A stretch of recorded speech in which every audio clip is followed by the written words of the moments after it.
Look, it was an incredible red wave. We did have a few data problems. Well, when the wave of results came through, it was an overwhelming one for the Labor Party based on preferences. After the calculation of preferences, what it doesn't give away, though, is the plummeting major party vote right across Australia, including in seats such as this. I'm in McMahon in Western Sydney at the Blacktown markets. I think, Dan, I might have won the lottery for a Sunday morning wake up because I can smell delicious food here, and we're going to get around a market and meet a few people to gauge their reaction to this whole election campaign, how engaged they were. But there has been a swing against Labor here. The local member, Chris Bowen, nevertheless retaining office. And we're going to gauge what sorts of issues were on voters' minds as they went to the ballot boxes. This is an outer metropolitan area. It's one of the youngest and most diverse in Australia.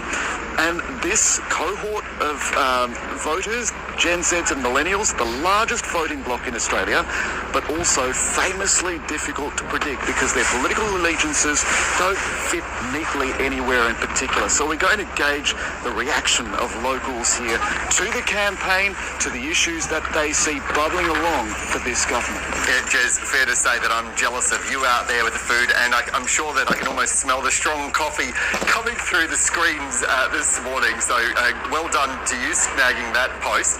You touched on there a couple of issues, one particularly around the voter sentiment, and that's one of the stories I think that will come out of this. Overwhelming win for Labor, yet it appears at this stage as though both parties, the primary vote seems to have shifted backwards. Another area where we're really seeing that unfold, of course, is Melbourne, where Fawzia Ibrahim, you are, and of course that one was an area Labor will be very happy that seat that you're in, or those seats, have been Labor and Darwin getting to a top of 33 degrees.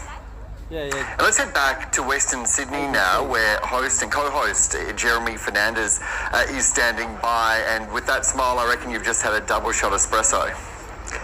Yeah, Look, Dan, I'm going to confess, I'm not a coffee drinker, but I don't know whose idea it was to set our camera up about 10 metres away from a burger truck. There's a guy flipping breakfast burgers about 10 metres away from me, and I've never been so distracted during a live cross in my entire life. But here we are. It's a brisk 12 degrees at the Blacktown markets in Western Sydney.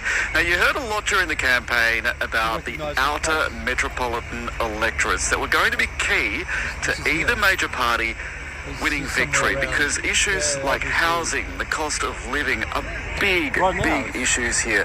One of the things about this neighbourhood too, it's one of the most diverse in Australia, the fastest growing and also young.